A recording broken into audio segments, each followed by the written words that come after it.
اللہ تعالیٰ جل شانہ قیامت کے دن ہمارے وجود دوبارہ اٹھائے گا اور اپنے حضور بندوں کو کھڑا کرے گا اور ان سے سوال پوچھے گا۔ یہ نہیں ہے کہ جو مرضی کرتے گئے، ایک آدمی نے ظلم کیا، جبر کیا، زیادتیاں کی، لوگوں کا حق لوٹا، لوگوں کا مال غصب کیا، عزتیں پامال کی، اور اتنا مؤثر تھا کہ عدالتیں وہ خرید لیتا تھا، کچہریاں وہ خرید لیتا تھا، پولیس وہ خرید لیتا تھا، کوئی سے پوچھنے والا نہیں تھا، اس کی بات چلتی تھی، اس کا فون چلتا تھا، اس کا رکا چلتا تھا، عیش و عشرت کی زندگی گزاری اور مر گیا، ہزاروں کے حق غصب کر کے، ہزاروں کا مال ہڑپ کر کے، لوگوں کی آبروئیں لوٹ کے مر گیا اور قبر میں چلا گیا، بس قصہ ختم۔ اب نہ وہ اٹھے گا، نہ اس سے حساب لیا جائے گا، تو پھر انصاف کہاں گیا؟ ایک عدالت ایسی ہونی چاہیے کہ جس عدالت میں اس کو بھی پکڑا جائے اور ٹکٹکی پہ باندھا جائے کہ دنیا پر تو کسی نے تجھے پکڑا نہیں، آ اس عدالت میں تیرے خلاف سلطانی گواہ بھی موجود ہیں اور تجھے گناہوں کا، جرم کا بدلہ بھی دیا جائے گا، اور منصف جو ہے وہ انصاف کرے اور ان مظلوموں کو کھڑا کیا جائے کہ دنیا پر تو تمہاری داد رسی کسی نے کی، اس دربار میں تمہاری پوری پوری داد رسی کی جائے گی۔ عقل مانتی ہے کہ ایک ایسا دربار ہونا چاہیے، ایسا احتسابی عمل ہونا چاہیے، ایک ایسی عدالت لگنی چاہیے کہ جس کا کہیں جسے انصاف نہیں ملا اس کو وہاں جا کے انصاف ملے، اور وہ دن قیامت کا دن ہے۔ اس کا یقین زندگی میں نظم پیدا کر دیتا ہے اور تھر تھر بدن کانپتا ہے کہ آج اگر ہم مؤثر بھی ہو جائیں اور کسی کے سامنے جواب دے نہ ہوں، لیکن ایک عدالت تو ہے جہاں ہم نے جواب دہ ہونا ہے اور اپنے ایک ایک عمل کا حساب دینا ہے۔ تو اللہ ارشاد فرماتا ہے کہ اس عدالت کے سامنے تم نے پیش ہونا ہے، تمہارے جوڑ جوڑ کو اللہ تعالیٰ دوبارہ کھڑا کرے گا اور اس کو دوبارہ تخلیق کرے گا اور پیدا کرے گا، اور تم دوبارہ کھڑے ہو جاؤ گے، اس کے حضور پیش ہوگے۔ بل یرید الانسان لیفجر امامہ، بلکہ آدمی چاہتا ہے کہ اس کی نگاہ کے سامنے بدی کرے۔ استغفر اللہ۔ یہ ایک ظالم کافر تھا، وہ حضور کی خدمت میں آیا، کہنے لگا میں نہیں مانتا قیامت آئے گی۔ حضور نے اس کو دلائل دیے، تو جب دلائل کے سامنے بے بس ہو گیا تو کہنے لگا کہ جس قیامت کی آپ بات کرتے ہیں وہ قیامت آ بھی گئی تو میں نہیں مانوں گا۔ اللہ اکبر۔ تو وہ انکار کرنے والوں کی انتہا ہوتی ہے، اور ذرا دیکھیے وہ کیا بول رہا ہے، بل یرید الانسان لیفجر امامہ۔ اس کی سرکشی دیکھیے، اس کا تمرد دیکھیے۔ وہ کہتا ہے اچھا اگر قیامت قائم ہوئی تو یہ گناہ، یہ جرم، یہ بدی، یہ بدکاریاں، یہ ظلم جو میں کرتا ہوں، یہ بدکاریاں رب کے سامنے کروں گا۔ کیسی ڈٹائی ہے، مذاق اڑاتا ہے، تمسخر اڑاتا ہے آخرت کا۔ کہتا ہے جو بدیوں کا کاروبار میں نے گرم کیا ہے، جو بدکاریاں میری زندگی کا معمول ہیں، جو دادے عیش دیتا ہوں، جو عزتوں کو پامال کرتا ہوں، جو غریبوں کے پنجے توڑتا ہوں، جو لوگوں کا حق غصب کرتا ہوں، جو برائیاں کرتا ہوں، اگر قیامت قائم بھی ہو گئی تو میں یہ سارے جرم رب کے سامنے کروں گا، پھر وہ مجھے پکڑ کے دکھائے۔ اللہ اکبر۔ یسأل ایان یوم القیامہ۔ پھر پوچھتا ہے اچھا قیامت کب آئے گی؟ یہ تمسخر کے طور پہ پوچھتا ہے، لاؤ نہ قیامت، کب آئے گی قیامت؟ میں جرم رب کے سامنے کرنا چاہتا ہوں۔ اللہ اکبر۔ اب جواب سنیے۔ اب لفظوں کا ترجمہ اس زور سے کیا ہی نہیں جا سکتا جس زور کے لفظ ہیں۔ وہ کہتا ہے قیامت کب آئے گی؟ میں تو یہ جرم رب کے سامنے کرنا چاہتا ہوں، کوئی قیامت نہیں ہے، مذاق اڑاتا ہے۔ قیامت کب آئے گی؟ آواز آئی، فَإِذَا بَرِقَ الْبَصَرُ وَخَسَفَ الْقَمَرُ وَجُمِعَ الشَّمْسُ وَالْقَمَرُ۔ جب قیامت آئے گی تو آنکھیں چندھیا جائیں گے، چاند بے نور ہو جائے گا، سورج اور چاند اکٹھے ہو جائیں گے۔ یقول الانسان یومئذ این المفر۔ آج جو کہتا ہے کہاں ہے قیامت، اس دن بھاگتا پھرے گا، کوئی پناہ گاہ ہو بتاؤ، کوئی ہے ٹھکانہ چھپنے کا، کوئی پناہ گاہ ہے؟ کلا لا وزر۔ آواز آئے گی کوئی ٹھکانہ نہیں ہے، آج کوئی ٹھکانہ نہیں ہے۔ الی ربک یومئذ المستقر۔ اگر ٹھکانہ ہے تو صرف رب کے پاس ہے، انہیں ٹھکانہ ملے گا جو رب کے بندے ہیں اور اس کی دہلیز پہ آنے والے ہیں۔ یُنَبَّأُ الْإِنسَانُ یومئذ بما قدم وأخر۔ اللہ تعالیٰ اس دن بتا دے گا جو آگے بھیجا اور وہ بھی بتا دے گا جو پیچھے چھوڑا۔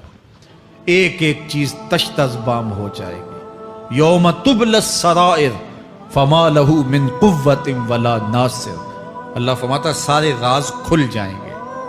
جو بند کمروں میں جرم کیے داد عیش دیتا رہا وہ بھی کھل جائیں گے، اور پھر کوئی طاقت نہیں ہوگی، کوئی زور نہیں ہوگا، کوئی زر نہیں ہوگا جو اس کو بے نقاب ہونے سے بچا سکے. اے داور حشر میرا نامہ اعمال نہ پوچھ، اس میں کئی پردہ نشینوں کے بھی نام آتے ہیں. تو وہ کتنا سخت دن ہوگا. ارشاد فرمایا جائے گا کہ جو آگے بھیجا، جو پیچھے چھوڑا، جو جرم کرتا رہا، جو نیکیاں کی، جو برائیاں کی، سب کچھ تشت از بام ہو جائے گا. بل الانسان علی نفسہ بصیرہ، بلکہ آدمی خود اپنے حال پر اچھی طرح خود آگاہ ہے. ہم اسے نامہ اعمال کے دفتر دیں گے جہاں سب کچھ لکھا ہوگا. قرآن بتاتا جب نامہ اعمال سامنے آئے گا تو وہ بے ساختہ پکار اٹھے گا، ما لہذا الکتاب لا یغادر صغیرۃ ولا کبیرۃ الا احصاها. ہائے اس کتاب کو کیا ہوا، اس نے چھوٹی بڑی کوئی بات نہیں چھوڑی، سب کچھ لکھ دیا. نامہ اعمال سامنے ہوگے، زمین بولے گی، ہاتھ پاؤں بولیں گے، فرشتے بولیں گے، کرامن کاتبین بتائیں گے یہ کیا کیا جرم کرتا رہا، کیا کیا گناہ کرتا رہا. تو اس دن ہر شے سامنے آ جائے گی. تو یہ تو ثبوت ہوں گے ہی ہوں گے، لیکن اللہ فرماتا ہے ثبوت تو اپنی جگہ، لیکن بل الانسان علی نفسہ بصیرہ. کیا انسان کو خود نہیں پتا کہ وہ کہاں کھڑا ہے؟ اس کو اپنے جرائم کی فہرست خود یاد ہے، اس کے ضمیر پہ خود اس کا بوجھ موجود ہے. اسے یہ نامہ اعمال نہ بتاتے، فرشتے نہ بتاتے، پھر بھی اسے پتا تھا کہ میں کیا ہوں اور کہاں میں نے جرم کیا ہے. وَلَوْ أَلْقَى مَعَاذِيرَهُ. اللہ اکبر. اگر اس کے پاس جتنے بہانے ہوں سب لا ڈالے، جب بھی کوئی اس کا بہانہ نہیں سنا جائے گا. قیامت کا دن ہوگا، دنیا کے اوپر تو بہانوں سے انسان بچ نکلتا ہے. کوئی جھوٹ بول لیا، کوئی جھوٹا گواہ پیش کر دیا، کوئی مکر کر لیا، کوئی رشوت چل گئی، کوئی سفارش کام آ گئی، کوئی بہانہ تراش لیا، بات کو توڑ موڑ کے پیش کر لیا. لیکن قیامت کا جب دن ہوگا تو کوئی نہ جھوٹا گواہ چلے گا، نہ رب کی پولیس رشوت لیتی ہے، نہ وہاں انصاف کے خلاف کوئی کام ہوگا، اور نہ ہی کوئی بہانہ چل سکے گا. اللہ اکبر. دوسری بات مفسرین نے یہ بھی لکھی کہ بعض اوقات یہ ہوتا ہے کہ انسان اپنے گناہ پر، اپنے جرم پر کوئی بہانہ تلاش کر کے لوگوں کو مطمئن کر لیتا ہے. جو اس نے جرم کیا، کسی سے زیادتی کی، کسی کا حق غصب کیا، تو لوگوں نے ملامت کی تو وہ کوئی بہانہ تراشتا ہے اور لوگوں کو مطمئن کر لیتا ہے. بعض کا لاجواب کر دیتا ہے، بعض کا مطمئن بھی کر لیتا ہے. وہ لوگوں کو تو مطمئن کر لیتا ہے لیکن وہ خود مطمئن نہیں ہو سکتا. جس نے جرم کیا ہوتا ہے، جرم اس کو اندر سے ڈستا رہتا ہے، اس کا ضمیر اس کو ٹھوکریں مارتا رہتا ہے، اندر کی بے چینی اسے تنگ کرتی رہتی ہے. اگرچہ وہ دلائل سے، مکر و فریب سے، باتوں کو توڑ موڑ کے عذر کر لیتا ہے، کوئی بہانہ بنا لیتا ہے، لیکن اس کے باوجود اس کے اندر کوئی چین، اندر کوئی اطمینان نہیں ہوتا. اللہ اکبر. تو مجرم بے چین رہتا ہے. آج ہماری بے چینیوں کا ایک سبب ہمارا مالک کی دہلیز سے منہ موڑنا اور بہت سارے دیدہ نادیدہ گناہوں کا ارتکاب کرنا ہے. جب ہم سے سستیاں ہو جاتی ہیں، کوتاہیاں ہو جاتی ہیں، تو وہ گناہ ہمارا پیچھا نہیں چھوڑتے اور ہمیں بے چین اور مضطرب رکھتے ہیں. تو بعض اوقات جو ہے وہ ہم کہتے ہیں کہ پتہ نہیں بے چینی کیا ہے. بے چینی گناہوں کی ہے. گناہ طبیعت میں بے چینی پیدا کر دیتا ہے، سکون نہیں آنے دیتا. اطمینان کی دولت چھن جاتی ہے جب کوئی شخص گناہ کرتا ہے. اور یہ لازمی نہیں ہے کہ وہ کسی کا حق غصب کرے، اس نے کسی کی عزت ہی پامال کی ہو، اس نے کسی کی آبرو پہ حملہ کیا ہو. اگر نماز چھوڑی ہے تو بے چینی یہ بھی کم نہیں ہے، یہ رب کی نافرمانی ہے. اگر اس کی نظر بھٹکی ہے تو یہ بھی کم بے چینی نہیں دیتی. اگر اس کا خیال بہکا ہے، اس نے زبان سے کسی کو دکھ دیا ہے، اس نے کسی کے لیے سب و شتم کا انداز اختیار کیا ہے، گالی گلوچ کا رنگ اختیار کیا ہے، تو پھر کیا ہوا کہ یہ بے چینی اندر کو توڑتی رہتی ہے. انسان چلتا پھرتا ہے لیکن اسے طمانیت نہیں ملتی، اسے سکون نہیں ملتا. سکون کب ملے گا؟ سکون تب ملتا ہے جب کسی سے زیادتی کی ہو تو اس سے جا کے معافی مانگ لی جائے، اور اس لجاجت کے ساتھ معافی مانگی جائے کہ وہ مجبور ہو جائے معاف کرنے پہ، تو پھر اندر طمانیت اتر جاتی ہے. اگر رب کی نافرمانیاں کی ہیں تو لیلۃ القدر کے دامن میں اس سے معافی مانگ لو، اتنی لجاجت سے معافی مانگو، اس قدر رو کے معافی مانگو، ترلے منت پہ اتر آؤ، ہاتھ جوڑو، آنسو بہاؤ، چیخو، چلاؤ، رو، اس کی دہلیز سے لپٹ جاؤ، اس سے اپنے گناہوں کی معذرت کرو. جب مالک نے معاف کر دیا اندر کی ساری بے چینیاں مٹ جائیں گی، دل کو قرار مل جائے گا، دل کو تسکین نصیب ہوگی. تسکین اس کی دہلیز سے تمہیں ملے گی، یہ اندر سے پھوٹتی ہے، باہر سے نہیں آتی ہے. تسکین کے قافلے اندر ہی اترتے ہیں، اندر سے اس کے سوتے پھوٹتے ہیں، اس کے چشمے پھوٹتے ہیں. ہم باہر سے ڈھونڈتے ہیں، باہر سے تسکین نہیں ملتی، یہ اندر سے آئے گی. اس لیے اس دل کے اوپر لگے ہوئے میل کچیل کو، غلاظت کو دور کر لو اور کھرچ دو دل کے اوپر پڑے ہوئے جتنے بھی زنگ ہیں. تو پھر نتیجہ کیا ہوگا؟ دل ستھرا ہوگا، مصفہ ہوگا، مزکا ہوگا، تو پھر دل پر نور ہوگا، تو پھر آپ کو زندگی گزارنے کا لطف اور سرور اور مزہ آنے لگ جائے گا. تو انسان جب دلیلیں تراشتا ہے، اس سے بعض اوقات اپنے آپ کو بھی مطمئن کرنے کی کوشش کرتا ہے، اوروں کو بھی مطمئن کر لیتا ہے، لیکن حقیقت میں اطمینان نہیں ہوتا، وہ بے چینی ہوتی ہے. تو اللہ تعالیٰ جل شانہ اس کہانی کو بیان کرتے ہوئے ایک اور مضمون کو بیان کیا، اور یہ بالکل درمیان میں جملہ معترضہ کے طور پہ جو ہے وہ نظر آ رہا ہے کہ بات تو چل رہی ہے، تو اچانک اللہ اپنے محبوب سے مخاطبہ فرماتا ہے اور کیا ارشاد کرتا ہے؟ لا تحرک بہ لسانک لتعجل بہ. تو یہ اچانک بات کیوں آ گئی؟ اصل بات یہ تھی کہ جب وحی نازل ہوتی تو آقا کریم علیہ السلام ہمہ تن گوش ہو کے اس وحی کو سنتے، پھر اس کو محفوظ کرنے کی فکر ہوتی کہ جو میں نے سنا ہے وہ اچھی طرح مجھے یاد ہو جائے. اور پھر آقا کریم علیہ السلام کی تیسری فکر یہ ہوتی کہ اس کے جو معارف ہیں، اسرار ہیں، اور اس کے جو ثمرات ہیں، اس کی جو تفصیلات اور نکلنے والے اس کے نتائج ہیں، وہ بھی اچھی طرح جو ہے وہ میں سمجھ پاؤں. تو یہ تین مشقتیں بیک وقت حضور گوارا کر رہے ہوتے. اب قیامت کا ہولناک منظر جو پیش کیا گیا، اور پھر انسان جب اپنے رب کی نافرمانی کرتا ہے تو جو اس کا حال ہوتا ہے، تو یہ سارے مضامین کو اللہ کے محبوب سن رہے تھے. حضور کے قلب اطہر پر گرانی آئی، اور میرے رب کو کیسے گوارا تھا. جو حضور سن رہے تھے جلدی جلدی اس کو زبان پہ لانا چاہ رہے تھے تاکہ وہ اچھی طرح ازبر ہو جائے، لیکن اللہ نے محبوب کی اس مشقت کو دیکھا تو فرمایا لا تحرک بہ لسانک لتعجل بہ. محبوب آپ اپنی زبان کو جنبش نہ دیں، آپ جلدی کرتے ہیں تاکہ وہ جو میں نے سنا ہے وہ میری زبان پہ آ جائے. ان علینا جمعہ و قرآن، یہ ہمارے اوپر ہے، ہم آپ کے دل میں جمع بھی کریں گے، جو آپ کو سکھایا ہے وہ آپ کو یاد بھی رہے گا، وہ آپ بھول نہیں سکیں گے. فَإِذَا قَرَأْنَاهُ فَاتَّبِعْ قُرْآنَهُ، اور جب ہم پڑھ لیں تو پھر اس کے بعد آپ اس کو دہرائیں پڑھیں.